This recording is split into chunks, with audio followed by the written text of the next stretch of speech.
존경하는 국민 여러분, 안녕하십니까? 저는 한국에 살 길 300가지 중에서 오늘은 통일은 순간적으로 올 수도 있다. 통일은 순간적으로 올 수도 있다. 그런 제목으로 말씀을 드리겠습니다. 우리나라가 8.15 강복은 했지만은 정신 못 차리고 이념의 굴레에 포로가 돼가지고 70년을 살아왔습니다. 우리는 일본의 식민지에서 벗어났지만은 분단 국가가 돼가지고서 오늘까지 서로 적대 관계로 얼마나 많이 희생을 했습니까? 강복이 된 것이 기쁜 것이 아니라 두 체제 때문에 북한은 그 당시 공산주의, 남한은 민주주의. 그런데 남한에도 남로당이라는 것이 있어가지고 계속적으로 투쟁의 연속이었습니다. 그것이 바로 여러분이 잘 아는 대구 폭동 사건, 제주 4.3 사건, 여순 반란 사건. 그거의 총화가 바로 6.25입니다. 6.25. 이거 우리는 뜨겁게 해야 됩니다.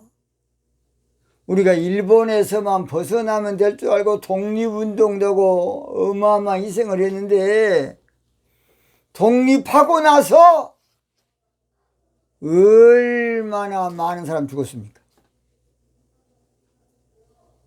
그래도 아직도 정신 못 차리고 이념의 굴레에서 자냐 우냐 이게 뭔 짓거리입니까? 70년이 돼도 정신 못 차리는 정신 빠진 놈들이 있어요. 70년이 돼도. 더욱이 문재인 정권 들어서 아예 이념 정부 통치를 하기 시작하니까 한마디로 국론이 양분될 대로 양분돼가지고 이거 나라 꼴도 아니. 제가 그렇지 않습니까? 오죽 했으면 재판도 그 사람 죄가 아니냐 그거 아무 상관도 없어요. 판사가 성향이 자냐 우냐 그러고 있어요. 얼마나 안타깝습니까? 그러나 이스라엘 나라도 바벨론 포로가 된 다음에 70년 만에 꿈같은 기적의 역사가 일어났어요. 원래 이스라엘은 솔로몬 이후에 두 쪽으로 나눠졌습니다. 그래서 여로보암으로 북이스라엘 또는 르호보암으로 남유다.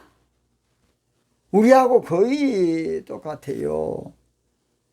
그런데 한번 나눠지면 합쳐지기란 건 어렵습니다. 그래서 앞으로 몇 년 후에 만날 것입니다. 거의 70년이 돼버린 거예요. 지금 넘었어요. 70년이 됐다고요. 그러면서 계속 적대관계를 가지고 그동안에 얼마나 많은 사건이 있었습니까?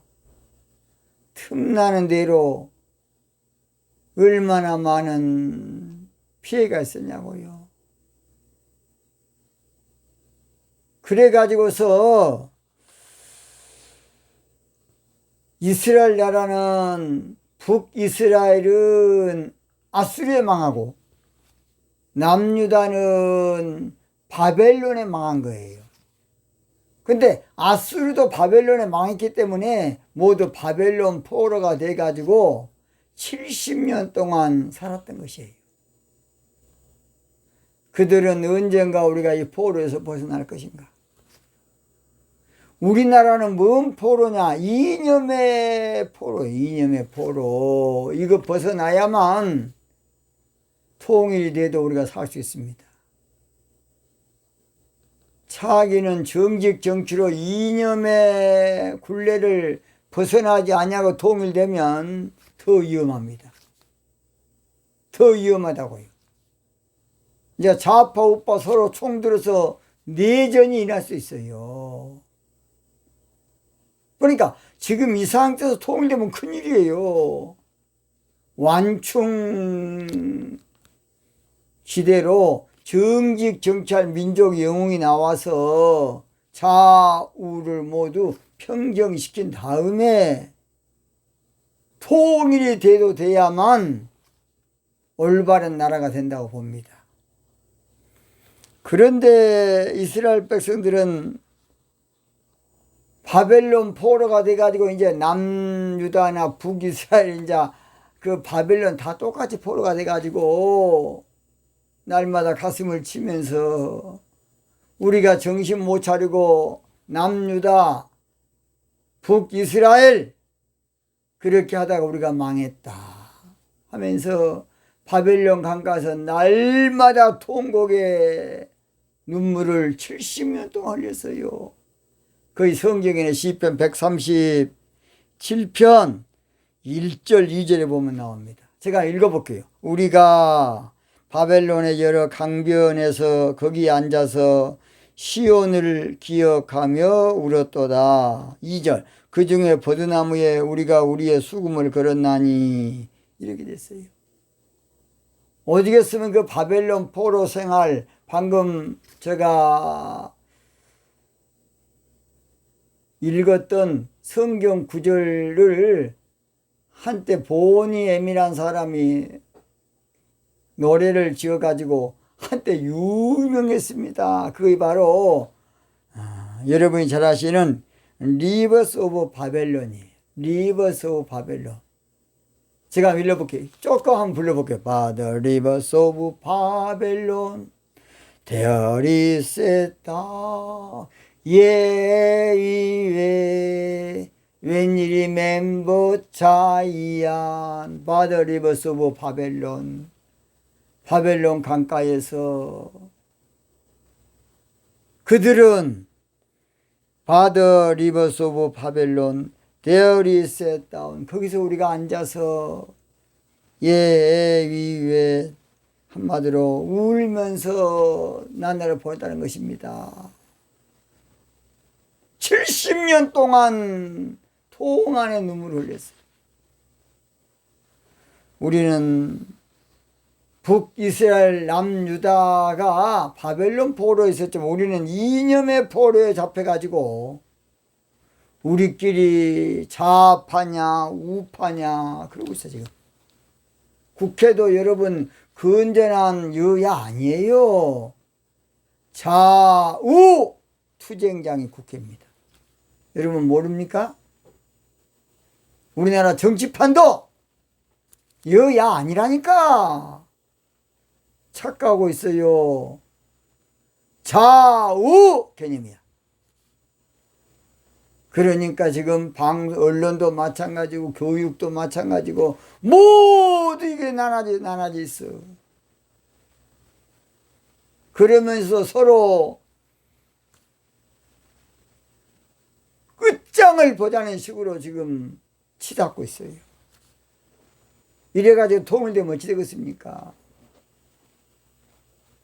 그래서 빨리 자기는 정직 정치로 이념 정치 이념의 굴레를 우리가 벗어나서 통일이 돼야 된다고 봅니다. 그런데 통일 같은 큰 일은 사람이 하는 거 아니에요. 통일 같은 큰 일은 하늘이 하는 겁니다. 하나님이 해줘야 돼. 통일 같은 큰 일은 뭐 사자회담, 뭐 육자회담, 지랄회담, 뭐 동질성 회복, 남북 교류 이건 절대로 새빨간 거짓말이야. 그건 한 가지 형식이야 형식. 8.15 강복처럼 하늘에서 해줘야 돼. 우리 힘으로 안 돼. 또 미국이나 중국이나 옆 나라에서 약간 또 좋은 분위기가 돼야만 통일이 되는 것이에요. 우리 마음대로 됩니까? 마음대로 안 돼. 그래서 에스겔 37장 19절 보면 너는 곧 이르기를 주 여호와 말씀에 내가 에브라임의 손에 있는 바 요셉과 그 짝 이스라엘 지파들의 막대기를 취하여 유다의 막대기에 붙여서 한 막대기가 되게 한즉 내 손에서 하나가 되리라. 하나님의 손이 움직여줘야 돼. 그래야 통일이 되지.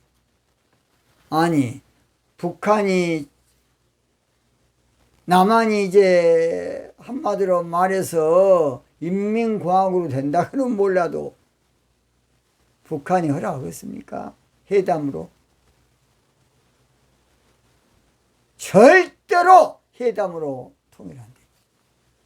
우리 국력을 높이고 우리가 좋은 사회를 만들고 북한보다 모든 것을 우리가 월등하게 잘해 나갈 때에 자동적으로 통일이 돼야지. 적화 통일 이것은 남쪽에서도 안 되고 북쪽에서도 안 돼. 또 해봤자 안 되고. 그래서 아무쪼록 독일 통일처럼 꿈같은 기적의 역사가 우리 한국도 이제 온다고 저는 봅니다. 만약 4, 5년 안에 통일의 기쁨을 주신다 그러면 대비를 해야 돼. 대비를. 그래서 저는 그 대비책으로 정직하게 대운하를 해가지고 최첨단으로 다목적으로 해서 대운하 물이 흘러가는 곳에 30만 호의 7개 도시를 만들어서 노태우 대통령 때처럼 200만 호 건설을 해가지고 100만 호는 우리나라 내수적인 활용으로 쓰고. 왜냐? 지금 중국이나 일본에서 우리나라 많이 이사 옵니다. 그 다음 100만 호는 혹시라도 통일이 되면 북한 동포들을 위해서 미리 준비해 놔야지. 그렇지 아니하면 앞으로 재앙이 됩니다. 재앙이 돼. 우리는 멀리 내다볼 줄 아는 지도력을 가져야 돼요. 그저 눈앞밖에 모르고 그냥 당장 날마다 투쟁만 하고 살다 보니까 결국은 닥치면 이제 그때부터 우왕좌왕하고 난리 난 거예요. 그래서 아무쪼록 꿈같은 통일의 기적이 일어나기 전에 먼저 거대 프로젝트를 아까 제가 말한 대로 정직하게 대운하를 다목적으로 해서 일자리도 100만 개 만들고 또 주택도 100만 호 정도는 우리 북한 동포들을 위해서 준비해야만 나중에 흡수해도 후유증이 없이 잘 된다고 봅니다. 제가 결론 마치겠습니다. 꿈같은 통일은 순식간에 올 수가 있어요. 꿈같은 통일은 순간적으로 상상도 못할 정도로 생각지도 못하게 올 수가 있어요. 그날이. 그래서 자기는 정직 정치로 민족을 통일할 민족영이 나와야 되고 큰바일구에 나와야 되고 정직 정치로 한마디로 민족을 통일할 배짱 있는 지도자, 통큰 지도자, 대범한 지도자가 나와야 된다고 봅니다. 그래서 통일이 되어도 아무 후유증이 없이 멋진 우리 대한민국이 될 수 있도록 반드시 자기는 그러한 지금 투쟁하는 그런 후보가 아니라 무소속에서 나와서 국론을 통일하고 아울러 통일 한국을 만드는 그런 지도자가 반드시 이번에 나와야 된다고 봅니다. 오늘 여기서 마치겠습니다.